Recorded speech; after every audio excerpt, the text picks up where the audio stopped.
إن الحمد لله نحمده ونستعينه ونستغفره ونعوذ بالله من شرور أنفسنا ومن سيئات أعمالنا من يهد الله فلا مضل له ومن يضلل فلا هادي له أشهد أن لا إله إلا الله وحده لا شريك له وأشهد أن سيدنا محمدًا عبده ورسوله لا نبي بعده أشهد أنه صلى الله عليه وسلم قد بلغ الرسالة وأدى الأمانة ونصح الأمة وكشف الله به الغمة وجاهد في الله حق جهاده حتى أتاه اليقين وتركنا على محجة بيضاء ليلها كنهارها لا يزيغ عنها إلا هالك اللهم فصل وسلم وبارك وكرم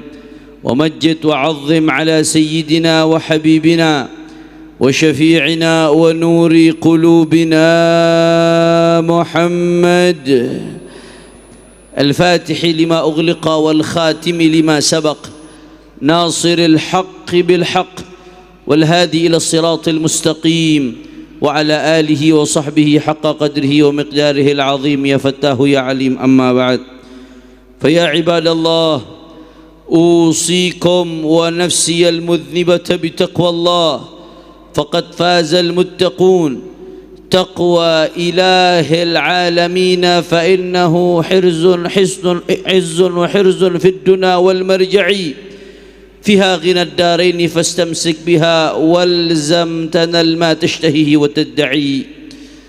Ma'asyiral hadirin, sidang Jumat yang dimuliakan oleh Allah, dari atas mimbar yang insyaallah penuh keberkahan ini, di Masjid Az-Zikra yang mudah-mudahan selalu mendapatkan keberkahan dari Allah Subhanahu wa taala, saya sebagai khatib berwasiat khususnya kepada diri saya sendiri dan umumnya kepada hadirin hadirat sekalian untuk senantiasa meningkatkan ketakwaan kepada Allah Subhanahu wa taala. Takwa dalam arti patuh taat tunduk kepada perintah Allah dan menjauhi larangan Allah fis sirri wal alan, baik ketika sendirian ataupun di depan halayak umum. Ma'asyiral hadirin, sidang Jumat yang dimuliakan oleh Allah Subhanahu wa taala, seorang muslim yang baik tentunya tidak hanya memikirkan kebaikan dirinya sendiri, tapi juga senantiasa memikirkan kebaikan orang-orang di sekitarnya. Bahkan dalam cakupan yang lebih luas, selalu ikut memikirkan bagaimana kebaikan umat, kebaikan bangsa dan negara. Saudara, beberapa bulan yang lalu Indonesia baru saja melalui hajatan yang besar. Seluruh dinamika yang terjadi, ketahuilah, baik yang nampak atau yang tidak nampak, yang dapat diselesaikan secara hukum atau tidak dapat diselesaikan secara hukum, semuanya akan dipertanggungjawabkan di hadapan Allah Subhanahu wa taala. Faman ya'mal mithqala dzarratin khairan yarah wa man ya'mal mithqala dzarratin syarran yarah. Siapa yang beramal kebaikan, sedikit beramal kebaikan, walaupun tidak nampak di mata manusia, tapi nanti di hadapan Allah dia akan melihat itu sebagai sebuah pahala, ya ikhwan. Dan siapa yang melakukan keburukan, meskipun bisa ditutupi, meskipun tidak nampak, meskipun bisa direkayasa dari mata manusia, tapi nanti tidak akan bisa ditutup-tutupi di hadapan Allah Subhanahu wa taala. Oleh karena itu, ya ikhwan, yang perlu kita pikirkan saat ini bagaimana langkah umat ke depan. Apa yang harus dilakukan umat Islam di dalam sumbangsihnya, di dalam menjalankan kehidupan berbangsa dan bernegara. Ahibba'il kiram, saudara, terlepas dari siapapun, kita tidak lagi bicara 01, 02, 03, tapi yang kita pikirkan ke depan, bagaimana umat berbuat untuk bangsa dan negara, ya ikhwan. Maka ulama bersama umat harus kembali kepada fungsinya sebagai sosial kontrol. Apa yang dimaksud dengan sosial kontrol, ibadah Allah? Sosial kontrol terhadap kehidupan bangsa dan negara, sosial kontrol terhadap kehidupan pemerintahan. Yang dimaksud dengan sosial kontrol di sini, saudara, manakala ke depan ulil amri berbuat hal-hal yang baik, yang ma'ruf, yang sesuai dengan syariat, yang mengandung kemaslahatan kepada umat, maka sesuai dengan perintah Allah, ya ayyuhalladzina amanu atiullaha wa atiur rasul wa ulil amri minkum. Hei orang-orang yang beriman, taatlah kepada Allah, taatlah kepada Rasul, dan taatlah kepada ulil amri. Di antara penafsiran yang paling kuat makna ulil amri, di antaranya kata Imam Ibnu Jarir At-Tabari adalah al-umara, mereka yang diangkat sebagai penguasa. Saudara, malam takun ma'siyah, innama ta'atu fil ma'ruf. Selama yang diajarkan, yang diserukan, yang diatur sesuatu yang baik, yang mengandung kemaslahatan kepada umat, maka tugas umat bersama ulama wajib untuk memberikan doa dan sam'u wa ta'ah, ya ikhwan. Akan tetapi yang kedua, maka kala ke depan yang namanya manusia, ada perbuatan-perbuatan yang buruk, saudara, ada perbuatan-perbuatan yang mungkar, yang zalim, yang tidak baik. Maka tugas ulama bersama umat menjadi sosial kontrol, yaitu menegakkan amar ma'ruf nahi munkar. Saudara, nggak peduli sampai kapanpun siapapun yang menjadi penguasa, saudara, sampai kapanpun tugas ulama bersama umat adalah melakukan sosial kontrol, menegakkan amar ma'ruf nahi munkar. Ibadallah, apa yang saya katakan ini bukan perkataan saya sendiri. Kalau ini perkataan seorang Hanif Al-Attas, silahkan anda injak-injak dan buang, karena apalah artinya perkataan saya, saudara. Tapi apa yang saya katakan ini tidak lain dan tidak bukan berdasarkan sabda baginda Nabi besar Muhammad sallallahu alaihi wa ala alihi wasallam, sebagaimana diriwayatkan dalam Sahih Muslim. Rasulullah sallallahu alaihi wasallam mengatakan, yusta'malu alaikum umara ta'rifun wa tunkirun. Kata Rasulullah, nanti setelah aku akan ada pemimpin-pemimpin ta'rifun, yang kalian lihat mereka melakukan hal yang ma'ruf. Kalau yang ma'ruf jelas sami'na wa ata'na. Tapi yang masalah yang kedua, wa tunkirun, kadang-kadang kalian akan melihat mereka melakukan sesuatu yang mungkar, kezaliman, kemaksiatan, penyimpangan dan lain sebagainya. Ya Rasulullah, sebagai umatmu ya Rasulullah, apa sikap kami kalau melihat itu ya Rasulullah? Tolong berikan kami petunjuk ya Rasulullah.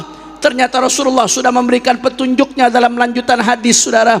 Kata Nabi Muhammad, faman kariha faqad bari wa man ankara faqad salim walakin man radhiya wa taba.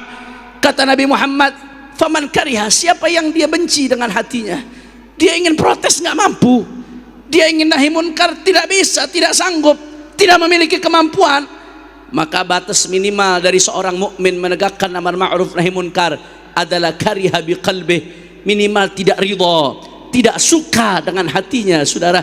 Karena ar-ridha bil ma'siyah ainul ma'siyah, ridha dengan kemaksiatan adalah bentuk kemaksiatan itu sendiri.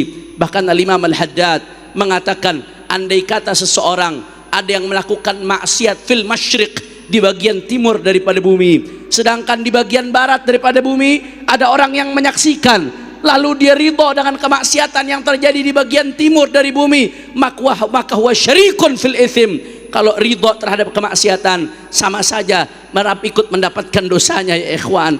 Maka Rasulullah mengatakan, faman kariha faqad bari, barang siapa yang minimal tidak suka, tidak ridha dengan kezaliman, kemaksiatan yang terjadi, faqad bari, maka telah terbebas ay bari amanan nifaq, terbebas hatinya dari kemunafikan, ya ikhwan. Karena batas minimal nahi munkar, kata Rasulullah, man ra'a minkum munkara falyughayyirhu biyadihi, siapa yang lihat kemunkaran rubah dengan tangannya, fa in lam yastati' fa bilisanih, yang enggak bisa rubah dengan lisannya, fa in lam yastati' fa biqalbihi, maka kalau enggak bisa juga dengan lisan, minimal dengan hatinya. Bagaimana merubah dengan hati? Ada ridha, tidak ridha, tidak suka kalau ada kemunkaran terjadi, saudara. Maka faman kariha faqad bari, kata Rasulullah, siapa yang enggak ridha dalam hatinya, kariha, enggak suka ngelihat kemunkaran, kemudian akhirnya dia mendoakan agar dapat hidayah, mendoakan agar yang terzalimi diberikan kemenangan oleh Allah, faqad bari, siapa yang enggak suka seminim-minimnya, maka selamat hatinya dari kemunafikan, saudara. Tapi ada naik magam yang lebih tinggi sedikit, kata Rasulullah, wa man ankara faqad salim, siapa yang lihat kemunkaran dari penguasa maka dia ingkar dengan lisannya, ingkar dengan kekuatannya, ingkar dengan apa yang bisa dia lakukan dengan media sosialnya, dengan segala media yang dia miliki, saudara. Ingkar, protes, menyatakan ketidaksetujuan, menegakkan amar ma'ruf nahi munkar, mengatakan yang hak itu hak, yang batil itu batil. Saudara, kata Rasulullah, faman ankara faqad salim. Siapa yang ingkar terhadap kemunkaran tersebut, faqad salim, maka dia adalah hamba Allah yang akan selamat nanti di hadapan Allah Subhanahu wa taala, saudara. Dan ini sesuai dengan hadis Nabi Muhammad sallallahu alaihi wasallam. Di dalam hadis lain Rasulullah mengatakan bahwasanya sayakunu ba'di umara yakdzibun wa yadhlimun. Kata Rasulullah, nanti akan datang setelahku penguasa-penguasa yakdzibun, kerjaannya dusta, saudara, wa yadhlimun, selalu menzalimi orang lain. Ibadallah, di sini ta'bir kata-kata Rasulullah menggunakan fi'lul mudhari'. Fi'lul mudhari' itu mengandung makna istimrar tajaddudi, yang artinya terus menerus. Akan ada yang terus menerus berbohong, berdusta, zalim. Kata Rasulullah sallallahu alaihi wasallam, faman saddaqahum bikadzibihim wa 'anahum 'ala dhulmihim falaysa minni wa lastu minhu wa lam yarid 'alayya al-haud. Barang siapa yang ikut membenarkan kebohongan mereka dan ikut membenarkan kezaliman mereka, maka diancam oleh Nabi, falaysa minni wa lastu minhu, aku bukan bagian darinya dan dia bukan bagian dariku, wa lam yarid 'alayya al-haud, maka nanti besok di yaumil qiyamah dia tidak akan minum dari telagaku, kata Rasulullah sallallahu alaihi wasallam. Walakin wa man lam yusaddiqhum bikadzibihim wa lam yu'inhum 'ala dhulmihim. Tapi kata Nabi, siapa yang tidak membenarkan kedustaan mereka dan tidak membantu daripada kezaliman mereka, fahuwa minni wa ana minhu. Kata Rasulullah, dia bagian dari aku dan aku bagian darinya. Wa huwa waridun 'alayyal haud, dan nanti hasil manisnya di akhirat akan minum dari telagaku, kata Rasulullah sallallahu alaihi wasallam. Wa man ankara faqad salim. Barang siapa yang ingkar, selamat, saudara. Kata Nabi, walakin man radhiya wa taba. Tapi yang bermasalah ini nih, man radhiya wa taba, siapa yang udah jelas-jelas lihat kemunkaran, kezaliman, kemaksiatan, saudara, radhiya wa taba, dia malah ridha, dia malah ngikuti, bahkan ikut-ikutan memberikan justifikasi, bahkan ikut-ikutan memberikan pembenaran, saudara.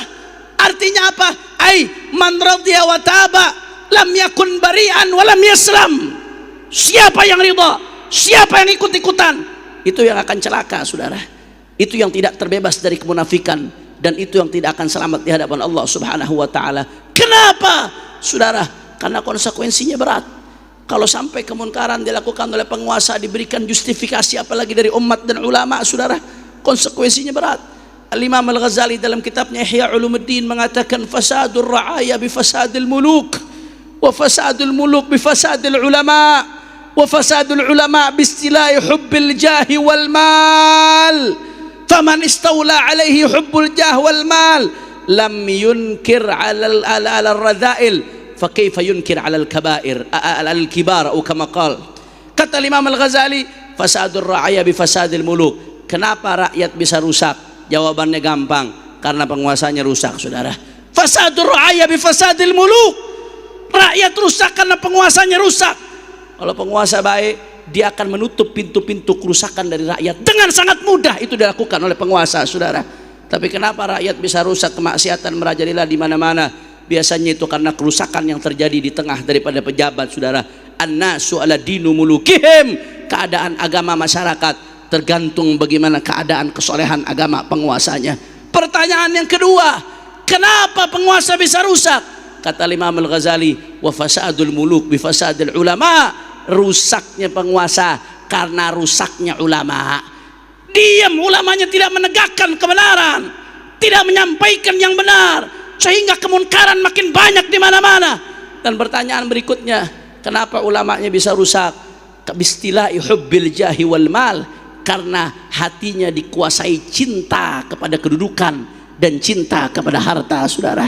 Oleh karena itu, ahiba'il kiram, kewajiban kita sebagai umat kali ini, saudara, saya tidak lagi ingin bicara soal nomor angka 1, 2, dan 3. Saya tidak ingin bicara politik praktis di atas mimbar ini, saudara.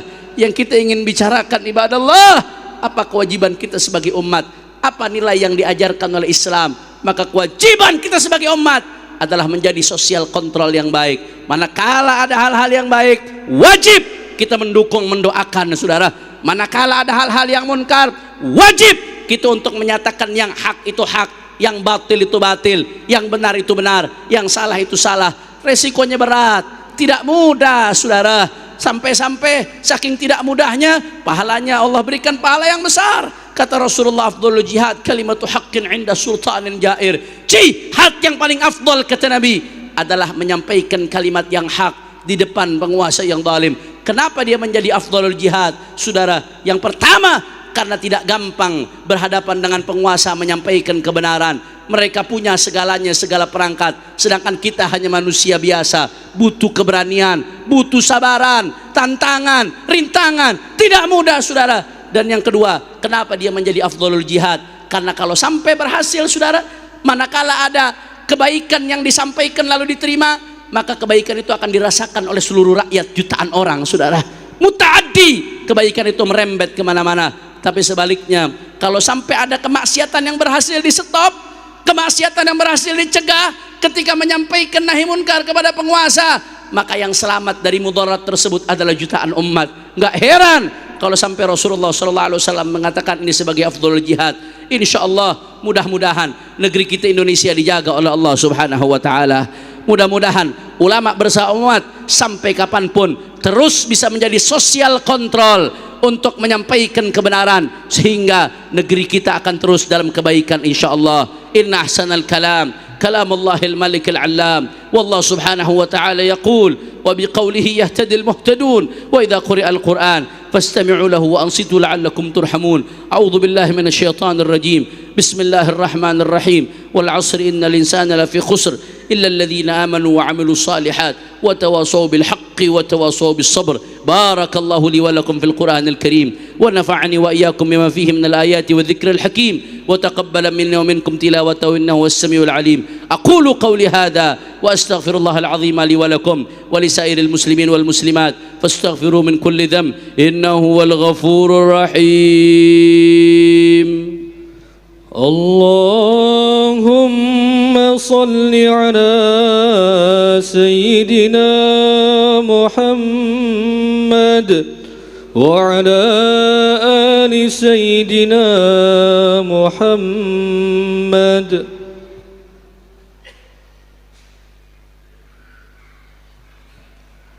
Alhamdulillah, alhamdulillahi kama amar. وأشهد أن لا إله إلا الله وحده لا شريك له إرغاما لمن جحد به وكفر وأشهد أن سيدنا محمدا عبده ورسوله سيد الخلائق والبشر اللهم فصل وسلم وبارك وكرم ومجد وعظم على سيدنا وحبيبنا وشفيعنا ونور قلوبنا محمد ما اتصلت عين بنظر وأذن بخبر وعلى آله وصحبه مصابيه الغرر صلاة وسلاما دائمين متلازمين من يومنا هذا إلى يوم المحشر. أما بعد، فيا عباد الله أوصيكم ونفسي المذنبة بتقوى الله فقد فاز المتقون. وحافظوا على الطاعة وحضور الجمعة والجماعة واعلموا أن الله أمركم بأمر بدأ فيه بنفسه وثنى بملائكته المسبحة بقدسه فقال تعالى ولم يزل قائلا عليما إن الله وملائكته يصلون على النبي يا أيها الذين آمنوا صلوا عليه وسلموا تسليما. اللهم صل على سيدنا محمد وعلى آل سيدنا محمد كما صليت على سيدنا إبراهيم وعلى آل سيدنا إبراهيم وبارك على سيدنا محمد وعلى آل سيدنا محمد كما باركت على سيدنا إبراهيم وعلى آل سيدنا إبراهيم في العالمين إنك حميد مجيد. وارض عن الخلفاء الراشدين الذين قضوا بالحق وكانوا به يعدلون ساداتنا أبي بكر وعمر وعثمان وعلي والحسن بن علي وعن سائر الصحابة والقرابة والتابعين وتابع التابعين لهم بإحسان إلى يوم الدين. اللهم أعز الإسلام والمسلمين وأذل الشرك والمشركين ودمر أعداءك أعداء الدين. اللهم انصر من نصر الدين واخذل من خذل المسلمين. اللهم أهلك اليهود والنصارى والكفرة والشيوعية والظلمة والمشركين. اللهم آمنا في دورنا وأصلح ولاة أمورنا واجعل اللهم ولايتنا في من خافك واتقاك وادفع عنا الغلاء والوباء والبلاء والربا والزنا وسوء الفتن والمحن ما ظهر منها وما بطن عن بلدنا إندونيسيا خاصة وعن سائر بلدان المسلمين عامة يا أرحم الراحمين. اللهم انصر إخواننا المجاهدين في فلسطين، اللهم انصر إخواننا المجاهدين في غزة، اللهم انصرهم بنصرك وافتح عليهم فتحا مبينا يا أرحم الراحمين. اللهم اغفر للمسلمين والمسلمات والمؤمنين والمؤمنات الأحياء منهم والأموات، إنك سميع قريب مجيب الدعوات، فيا قاضي الحاجات ويا كاشف الكربات برحمتك يا أرحم الراحمين. والحمد لله رب العالمين. عباد الله، إن الله يأمر بالعدل والإحسان وإيتاء ذي القربى وينهى عن الفحشاء والمنكر والبغي يعظكم لعلكم تذكرون. فاذكروا الله العظيم يذكركم واشكروه على نعمه يزدكم واسألوه من فضله يعطيكم ولذكر الله أكبر.